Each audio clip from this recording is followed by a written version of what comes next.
ናይ ባሕሪ ዝምልከት ናይ ኢትዮጵያን ናይ ኤርትራን ኩናት ሕዚ ኣብ መወዳእታ ቃታ ናይ ምስሓብ ደረጃ በፂሖም ኣለዉ ዝብል እምነት ኣለኒ ብቡርየ ከባቢ እንተሪኢኹም መዓት ታንክታት እየን ቀሪበን ቦቲን ብኢትዮጵያ ጥራሕ ኣይኮነን ተሎ ብኤርትራ ድሮናት ጀታት ማእኸለን ሰመራ ገይረን ክኸዳ ይጓዓዝ ኣለዋ ሰመራ ማእኸል ገይረን ዝኸዳ ዘለዋ ንዓፋር ከመይ ዝበለ መከራ ከምፃሉ ከም ዝኽእላ ናትዛረብና መፂና ኢና ናተንተና መፂና ኢና ሕዚ እውን ትንትን ኣለና እቱ ናይ ኢትዮጵያ ድሌት ባሕሪ ኢሎም እንዲኦም ዝኸዱ ሓደሓዲኦም ክዛረቡ ከለዉ የስሕቁን እዮም ኣብዚ ራእይዎ ናይ ኢትዮጵያ ናይ ባሕሪ ሕቶ ኦክሲጅን እዩ ይብለኩም ዘው ዝኒሄ ወዲ ኣፍ ደገ ባሕሪ ንኢትዮጵያ ሲ ኦክሲጅን እዩ ኦክሲጅን ዘይብሉ መዋቲ እዩ ስለዚ ክንመውተይ እንደለን ዝኾነ ይኹን ዋጋ ከፊልና ክንመፀኩም ኢና እዮም ዝብሉ ዘለዉ ብርኡ እዩ በቃ ኦክሲጅን እንታይ ኢሎም ሞስታ ኢኻ ትብሎ ዘይንምለስን እዩ ባይዘ ወይ እሱ ጥራሕ ኣይኮነን ዋላት ሰራዊት እውን ይጀሃር ኣሎ ተወደደም ተጠላም ባሕሪ መንጨቕና ክነምፂና እዩ ፖለቲከኛታት ከዓ ባሕሪ ጥራሕ ኣይኮነን ንሕና ኤርትራ ትበሃል ሃገር ዝኸደትሉ መንገዲ እውን ትክክል ኣይነበረን ኢልና ኢና ንኣምን ወያነ ይሰዲድዋ ትግራይ እያ ሰዲዳታ ካብ ኢትዮጵያ ክትንፀል ዘይነበራ መሬት ተነፂላትና ይብል ህዝቢ ኣይኮነን ኤርትራዊ ከንተልካዮም ባዕሊ ይፈልጥ እዮም ዝብሉ ተጋሩ እንዲኦም ንሶም ደኣ ከምቱ ዳንኤል ክብረት ዝበሎ ተጋሩን ታሪኾምን ጥራሕተ ኣይኮነስ ንዕኦም ዝመስሉ እውን ኤርትራውያን ማለት እዩ ሰሙያ ታሪክ ኩዒቶም ቀቢሮሞምስ ሰሙያ ታሪክ ኣብ ዘይረኽብዎም ተኳዒቶም ተቐቢሮምስ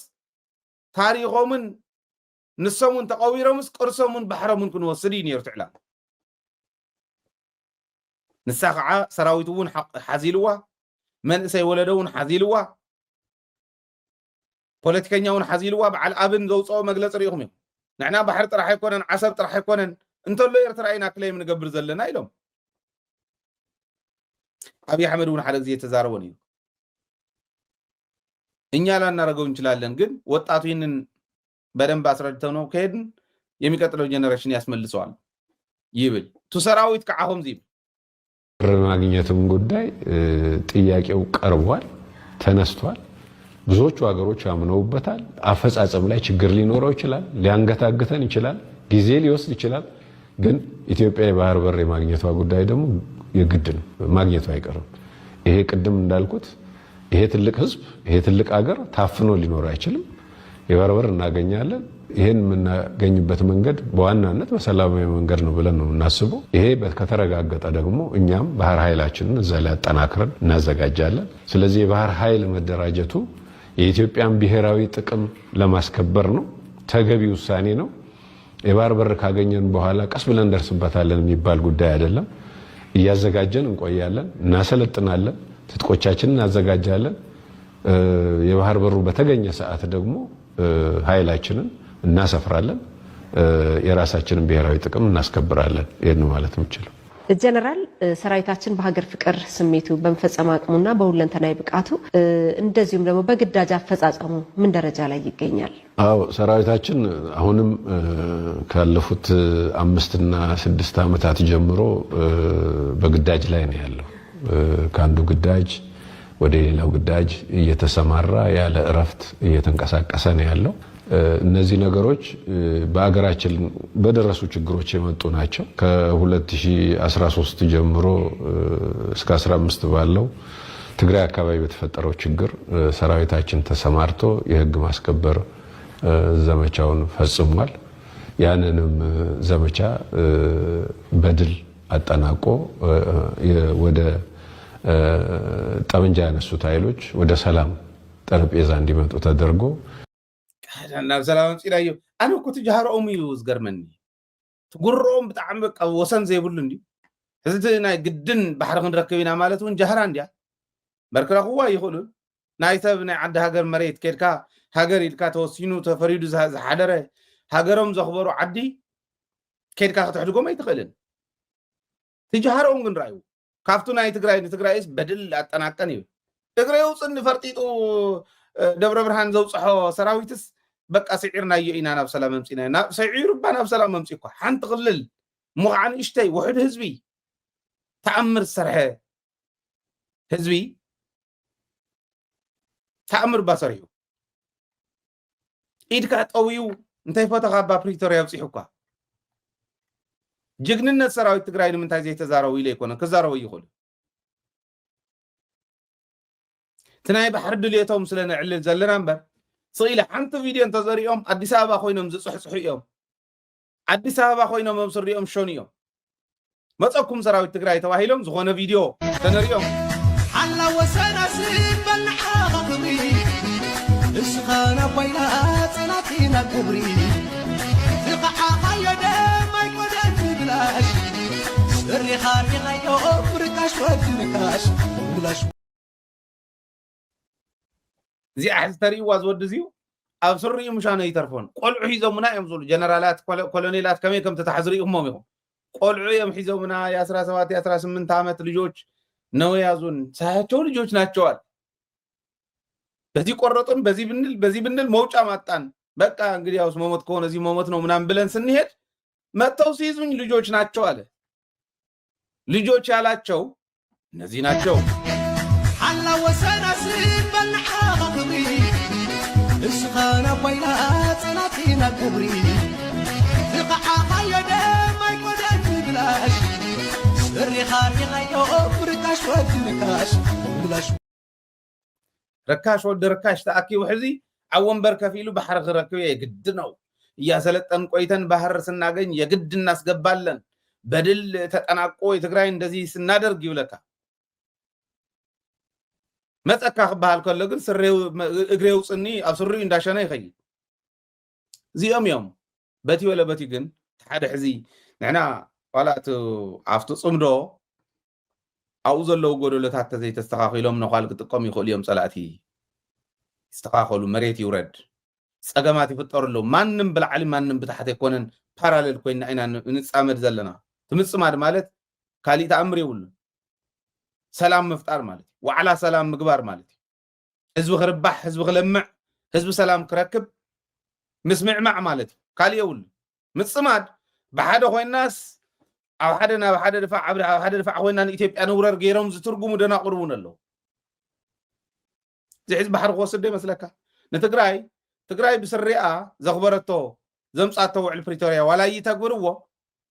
كم زغير እንዳخ ሓደ እንተኸይድ ጽዋሕን ጎን ዓኹም መጥቀም ገይሩ ጽዋሕን ጎ ከሒድኩም ከም ዝኸይድ ዘይትፈልጡ ንዑ ተገልግሉ ዘለኹም ተሕዝኑኒ ሓደ ግዜ ጣዕሚ ይዝሕዝን ግን ይሰርሕዮም ዘለዉ በል ይብሉ ይሰርሕዮም ዘለዉ ትግራይ ክትፈርስ ከምታ ዝረአኹማ ናብ ዓፋር ወሲዶሞም عفار صنيحهم تግራይም ተመለሱ ምስ ወዝሑ 75% ገለታት ምስ ተመለሰ ሕዝብ ምፍራስ ጀሚሩ ሎም መጀመርያ ዝወልናዮ ፖለቲካውን ደናቁር ማዓት ገፈጥ መፈጥ አኪው ገለገሊኦም ኳዕኸዱ ናብ ዕርኽቶም እዮም ተሓዊሶም ሰብ ናብ ሰብኡ ዝብ ናብ ገረቡ እዩ ዝበሃል ናብ ልክዖም እዮም ከይዶም በዓል ጌታቸው ልክዖም ናቶም ናይ ጌታቸው ልክዕ በዓል ረኣያ ተስፋ ማርያም እዮም በዓል ተስፋይ ንጉስ እዮም ናይ ጌታቸው ልክ ይዕምዚዮ ንጌታቸው ይኾን በዓል ክብሮም በርሀየ እዚኦም ተምልኩዕ ናብኦም ይኸድ ዘሎ ምኻዱ ትክክል እዩ ወናቦቱ ይኸይዱ ኣይምጥኖን መሪሕነት ሙቕዓን ህዝቢ ትግራይ ክመርሕ ስለ ዘይምጥን እንኳዕ ናብኡ ኸደ ሰብ ናብ ሰቡ ዝብ ናብ ገረቡ ስለ ዝኾነ ናብ ልክዕ ኸ ኢኻ ትኸድ ንሱ ኣይኮነን ንዓይ ዘዛርበኒ ተዓንተ ወይ ዝረኣኹሞ የግድ ነው ባህር ማግኘት ገለ ዝብል ፖለቲካሊ እውን ዘዋፈርዎም ወያኔ ሰዲዳትና ምበርክት ስደደይ ነበራን ኤርትራ ዝብሉ ኤርትራ ብኸም ዘለዋን በሃገር ከምልሱ ዝደልዩ ንኤርትራ ከዮም ልስዋን ኤርትራ ከምልስዋ ዝብል ኣይኮነን ትንትን ዘሎ ናብ ኤርትራ እንትኸድስ ትግራይ ረጊፁ ምዃዱ ክኸይድ ምዃኑ ዝጠፍኣካ ከመይ ዝበለ ድንቁርና ስለ ዘለካ ኢኻ ንሱ ናይ ባዕሉ ጉዳይ ከጣጥሕ ከሎ ተነኣሰኮ اوكي نوعلي يزدل انا نوعلي اذا طاطح انت الكاس ناي بعلخا غداي انت اللي خا بحري تدلي خا حزبخا تدلي خا حبيركا مسوم كتغبر تخل ነገር ክትገብር ትኸል አልዒልና እያ ካብ ጉድጓድ ንኽድነ ተውፂና እያ ሰላም ናይ ሰላም ዓዲ ጌርና እያ መስዋዕትነት ተኸፊል ኮይ ዋ انت حاسيكمو لك كله تقراوايكم زخما إلي زحس أنا بناي حتى مقابر ليكم كنينير هرما ينفرست حوي عبي حوي تقويرو هرما ينفرست كوي زمر نير أنا عبي حوي ناتي عبي حوي تقور اللوبوتا الدنيا تعكا زبال أفتش أكا غيري يصنع نيرة تفولتيهم مساي تمهاركم تمهاراي كوين تمهار كل نصيب وتصيت مسوات حوي إيو إلي إزعنا وتصيت مسوات تمك أيحتي ملامل دك هزوي ملامل تجار منعسي نحتاجهم مسوات وتصيت إلي إزعنا قبل علم قبرهم كوينا صنعنا قبل علم قبرهم كوينا أبز درجات بس إحنا قبل علم قبرهم كوينا نمهر نيرنا ولدو كم جيرنا يا كم مجرش هذا نبرا حمشاي إيكونومي أفريقيا زوننا نتعدب إحنا يا أوزي زبص حقايا عدكن مليسا بتزبص حقايا بتصر حقايا إيكونومي ختبل عكا زد على ما ببع 10 ببع 10 عامتنا مصتبل عكا عدي أمين كادي سبب مهدام كم زول دنقرنا خازي لعل دنقرنا لدي خازي لعل دنقرنا إلا لذي كنم مهاري زقبا كنم مهار اللي زقبا زول وزلون نوعلم بحرن تراخيبهم صوحن جو إثيوبيا تدحدح عفار ناي أوروميا أيو أواش بصيحهم اللو حزي ناي أوروميا عباي ناي كوش هاجر أوروميا عفار زحزت كوش تبهال قبل كافلي أم عراون عدل انت رغيونا يقول إني عفار يلون عفار دمسيسو عسب حيزو بقى داي زلوا أنا بحر ودب زلوا أم حرام سريت له أورومن على تفلت قرايب على تفلت إرترا على تفلت قبل كاي تبحري تأمر زلوا يكونن of course يتأكمن يكونن يتأكمن economically نبعلو عبي impact له كل تنة $5 بليون بعام تبذل إثيوبيا نصو سيف مقبار أقول دقافي نيرون إثيوبيا توكل يدق فيه قلنا ناتاتهم أبو زحز طاقوت غير قميت وزلو عبيت منقستي من يليك زبهال سبعي قريسو خمانزا قرميمو زشت عدي حذي ويانا يكونن كوك علو تقرأ يكونن كوك علو تشيطنا إنا نملسن دحري لهم مسألة زورجيت كا يكون طعي كونكا طعم كونكا لبام كونكا مبر دول حسكا أفراري حقاموني جغنا كتوصل له يتغل مالت ولا قبل علينا فتصموا جود ولا أنت هنا تراوي أنت واقعتي من امترطر يقول تقارن يوم نصوم نحنا تواقعتينا أنت لنا إرتراوي أنا يكونون نوللو يلن تقارون زي مسكوريوم بصروا نانا يوم تلنا يوس نحنا جقنا نصوم فلو مغنيات يلا يفتنوا وهم دو حدا بحدا نمتى حقزنا بيلو نمتى تقارو جنرالات اليوم تبعون دي ودنا قر نمتى سراوي تقرأ حقزني له بينهم دا زي فتنوا ناي زوز حقا يكون نصريتيو كم تزولكو جنا دمصهم كسمع خلو يقدم لك هم تنظر اخهم مناسي ناي كوماندو ناي سراوي تقرأ زحزي قدم لكم ريكم زنور كم ينعوم لذي ازي مغانو تردينا إنا خنكت زلنا زول امنتي زلني